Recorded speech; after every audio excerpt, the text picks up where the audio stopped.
Olá pessoal, meu nome é Celso, faço parte dos trabalhadores do CELI e estamos aqui mais uma vez, para falarmos sobre um assunto do nosso Evangelho segundo o Espiritismo. Nos cabe hoje capítulo 21, haverá falsos cristos e falsos profetas, um tema bem atual, para os dias atuais, onde as pessoas se aproveitam de qualquer fragilidade que acontece com os nossos amigos, nossos entes queridos, ou seja lá com quem for, pessoas que estão muitas vezes necessitadas, pessoas que estão desprotegidas, E essas pessoas de má, que têm uma capacidade aí de fazer essa maldade, com os demais irmãos, então eles têm algumas peculiaridades, e que a gente vai ver. Nosso assunto é o item 8, os falsos profetas, Então, primeiramente, eu queria começar explicando o que é um profeta, Profetas são espíritos enviados por Deus, para fazer uma missão de instruir os homens e de revelar as verdades do mundo espiritual. Isso é o verdadeiro profeta, esse é o objetivo, esse é o que ele vem fazer aqui na Terra, Mas, muitas vezes, os espíritos, depois de encarnar e faz o seu plano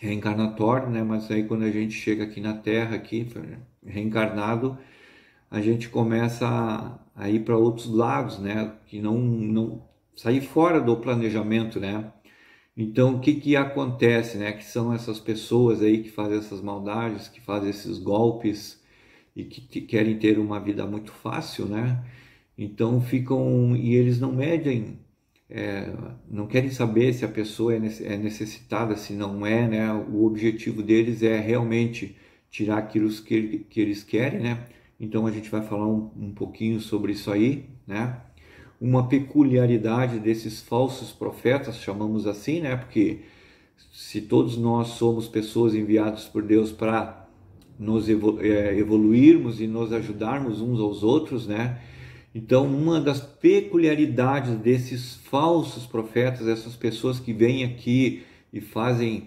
diversas maldades, É que eles são inteligentes, É um cuidado que se tem que ter, porque eles são inteligentes, eles são corajosos, Eles não medem esforço para conseguir aquilo que eles desejam, Eles vão, planejam, estudam e assim, sempre eu estou dizendo, que tem muitas pessoas que usam uma artimanha até magnífica, uma artimanha assim de coragem e tudo para fazer certas coisas, E por que não utilizar para o bem essa coragem, muitas vezes a gente vê certas coisas acontecendo ao nosso redor que a gente nem acredita, A gente mesmo diz assim, bah, eu não teria coragem, Pois é, mas eles têm, Então, uma peculiaridade dessas pessoas, desses, digamos, falsos profetas, que, que está à nossa volta, são que eles são inteligentes, eles são corajosos e eles, mas tem uma outra coisa, Eles sempre precisam se autopromover, Então, muitas vezes a gente chega numa esquina e vê pessoas dizendo, com a Bíblia embaixo do braço e tal, dizendo que foi enviado por Deus para fazer determinadas coisas. Eu vim em nome de Jesus, eu vim porque, Então essas pessoas, elas precisam se autopromover, Agora, os verdadeiros profetas, um que a gente pode citar já de cara, que é o maior profeta que já existiu aqui no nosso planeta, no planeta Terra encarnado, que é o nosso Mestre Jesus. Ele veio realmente para nos ensinar e ele não deixou nada escrito, Tudo que foi escrito, os evangelhos, tudo foram escritos por pessoas ligadas a ele, né? Pessoas que acompanharam ele, né? E ele, o que ele veio nos mostrar? Nos mostrar aquilo, tudo aquilo que a gente precisava entender através dos exemplos dele. Isso é uma coisa que a gente tem que ter esse entendimento, né? Que muitas vezes a gente não precisa se autopromover, a gente não precisa sair dizendo que eu sei, eu faço isso e aquilo, né? Basta muitas vezes a gente dar o exemplo para as pessoas. Um exemplo clássico disso aí é quando a gente usa aquele ditado, né? Tal pai, tal filho, né? Por quê? Porque o filho seguiu os passos do pai e o pai, amando a sua família, amando o seu filho, ele dá os exemplos que aquela criança deve seguir, né? E muitas vezes ela continua, ela segue os exemplos do pai, da mãe ou da família ou de alguém que seja uma pessoa que saiba dar esses exemplos, né? Mas os falsos profetas, eles vêm, né, como uma forma de aproveitar a fragilidade que nós temos, né? Mas, né, no Espiritismo, a gente tem várias formas de nos proteger. Nós temos ferramentas, né? Nós temos o nosso Evangelho para que nos deixe forte, que nós consigamos a compreender. Nós temos a oração. A oração ela é muito importante, né? Inclusive o Evangelho no Lar, para aqueles que fazem, sabe muito bem a importância que tem o Evangelho no Lar quando a gente faz todas as semanas, né? E a gente fica protegido, o nosso lar fica mais leve, as pessoas ao nosso redor também ficam mais tranquilas e a gente pode passar uma calma, a gente pode passar uma calma para as pessoas, para que elas também se sintam melhores, né, com essas monte de atribulações que está acontecendo aí, né? A gente também deve nos vigiar, né? A gente deve se vigiar os nossos pensamentos para que a gente não fique pensando besteiras, não fique pensando coisas erradas, né? E a gente fala muito no CL lá em reforma íntima, embora a reforma íntima não seja uma coisa simples de ser realizada, né? Porque geralmente quando a gente tem que se reformar, quando a gente tem que mudar algum hábito que nós temos dentro de nós, ou que já vem de vidas passadas, ou até a gente pegou nessa própria vida agora, né? São hábitos que estão enraizados dentro de nós, né? E que para a gente se livrar deles não é fácil. A gente precisa de fazer um planejamento, a gente precisa de tempo, a gente precisa de cooperação das pessoas que estão na nossa volta e a gente precisa principalmente abrir aquela nossa porta interna para que ela abra e a gente possa sair e mudar, né? A mudança que deve ser realizada é de dentro para fora. A gente nunca consegue fazer essa mudança de fora para dentro. Uma vez que a gente tenha esse entendimento e de que nós temos essa vontade de querer mudar, a gente já notou que aquilo não é bom para mim, né? Podemos dar um exemplo clássico que a gente sempre usa, né, do fumante, né? Se ele fuma demais, se aquilo é considerado um vício para ele, né? Então, tem certos hábitos que estão enraizados nele, que é tomar um cafezinho, fumar um cigarro, tomar uma bebida de álcool, fumar um cigarro, né? Então ele tem que se preparar para que consiga parar com o vício, porque ele não vai parar da noite para o dia, a gente não se consegue fazer isso, né? Então tem que ter uma preparação. Então, nesse período aí, a gente vai tentar parar com o cafezinho, vai tentar não tomar muita bebida alcoólica, alguns hábitos, né, que muitas pessoas têm, ao acordar, fumam um cigarro, é isso.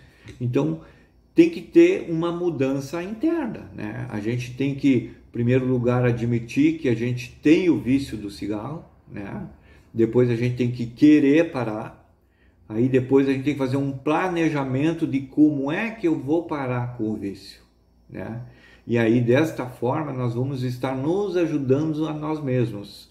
E aí que entra aquelas pessoas que estão na nossa volta, né? A gente pode chegar assim, ó, fulano, eu estou tentando parar de fumar, vou precisar que me ajude, né? Então, de repente, a pessoa não fuma naqueles momentos ali que estão na volta, né? Que estão junto da pessoa.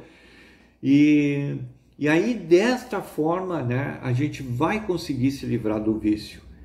E assim é para todas as mazelas que nós temos dentro de nós, né?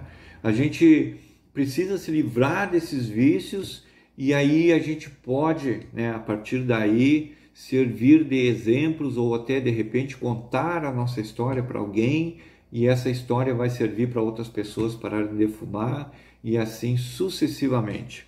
Então, o capítulo ele vem nos trazer hoje em dia, né, a vulnerabilidade que nós nos encontramos, né? Então tem muitas pessoas de má índole, pessoas ainda que não encontraram, digamos assim, o bom caminho, né? Então elas realizam esses trabalhos para ter uma vida fácil, né? Talvez ou porque aconteceu algo no passado dela lá que realmente levou ela para um outro caminho, né? Como o que eu citei que são os exemplos, né? Se a gente tem os exemplos bons e tem os exemplos maus também, né? Então tem para os dois lados sempre, né? É sempre uma balança e nós temos que escolher o caminho a percorrer, né? Sendo que a gente sabe que nós temos o nosso livre-arbítrio, né? A gente pode escolher o caminho a ser percorrido, mas assim também como a gente sabe que tudo aquilo que nós plantamos, a gente vai colher no futuro, né? Então, se a gente plantar coisas boas, nós vamos receber coisas boas. Se a gente plantar coisas ruins, a gente não vai receber coisas boas, por quê? Porque a gente não praticou as coisas, né? De uma melhor forma, né? E uma das que nós podemos pensar também dos bons profetas, né? As pessoas que são mais ligadas com o bem, né? É que a gente não pode perder a nossa boa moral, né? A gente não pode ir para outros caminhos, né? Por pior das coisas que aconteçam à nossa volta. E nos dias atuais que nós temos hoje, né? A gente vê muitas mudanças e talvez seja o objetivo desse vírus, desse novo coronavírus, né? O objetivo de que nós começamos a pensar no nosso próximo. Para mim, esse é o verdadeiro sentido desse novo coronavírus, né? Então, num primeiro momento a gente fica todo mundo em casa, né? E aí a gente vai ter que ter uma nova relação com a nossa família dentro do nosso lar, porque hoje em dia a maioria das conversas que nós temos com a esposa, com o marido, com os filhos, com os pais, são através do celular, né? E agora começa com o confinamento das pessoas, as pessoas começam a ter que se conhecerem melhor, né? Então, um dos objetivos para mim, claro, que eu já compreendi, né? O novo coronavírus vem com esse objetivo de fazer com que as famílias fiquem mais próximas, né? Depois a gente vê pessoas e empresas fazendo doações, ajudando aqueles que não têm um bem material para dar, né? Eles fazem doações em dinheiro, ou se não tem, eles vão lá, ajudam, servem de motorista. A gente vê aí na televisão pessoas que vão para as estradas distribuir comidas para caminhoneiros, né? Porque eles não têm aonde parar, porque está tudo fechado, né? Então a gente começa a enxergar uma mudança, né? Que já faz parte da trajetória aí dos mundos de provas e expiações para um mundo de regeneração, onde o nosso mundo, o nosso planeta aqui, ele vai ficar melhor. O planeta em si, ele continua a mesma coisa, as árvores, os pássaros, tudo continua o mesmo. A mudança que haverá é na humanidade, né? Nas pessoas que habitam o nosso planeta. Eles sim é que vai haver essa mudança aí para um pouquinho melhor do que nós éramos antes, né? Então é importante que a gente compreenda, que a gente entenda e, e entender que muitas vezes a gente não pode aceitar as coisas fáceis da vida, né? Tem até um ditado no mundo empresarial, né? Que não existe almoço grátis, né? Não existe almoço grátis. O que que quer dizer isso, né? Que eu nunca vou conseguir um bem para mim se eu não trabalhar, se eu não estudar, se eu não procurar o melhor, um entendimento dos negócios, né? Ninguém vai dar nada de graça para ninguém.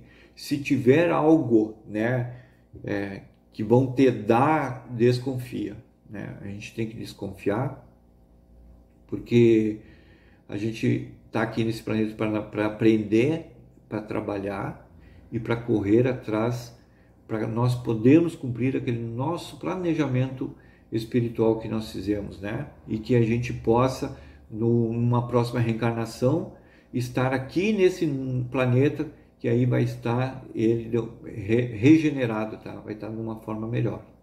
Certo, pessoal? Era isso então que a gente podia falar aí em poucas palavras, né? Porque o tempo é curto, né? O capítulo haverá falsos cristos e falsos profetas, né? E a gente compreender que as coisas não acontecem de maneira fácil para a gente, né? Quando é muito fácil a gente tem que desconfiar e a gente tem que se proteger através da oração, o evangelho no lar, praticar a boa moral, sempre ter pensamentos bons e aí desta forma a gente vai se melhorando aos pouquinhos, a gente vai servindo de exemplo e as pessoas começam a mudar. Começa por uma pessoa, essa pessoa muda duas, essas duas mudam quatro e depois 8 e assim sucessivamente. E aí quando vê nós estamos aí no mundo de regeneração, onde nós estaremos numa melhor forma, de um melhor entendimento, onde não vai ter tantas dores, tantas coisas tão ruins que acontecem hoje no nosso mundo. Certo, pessoal? Agradeço por esses minutos e até uma próxima oportunidade.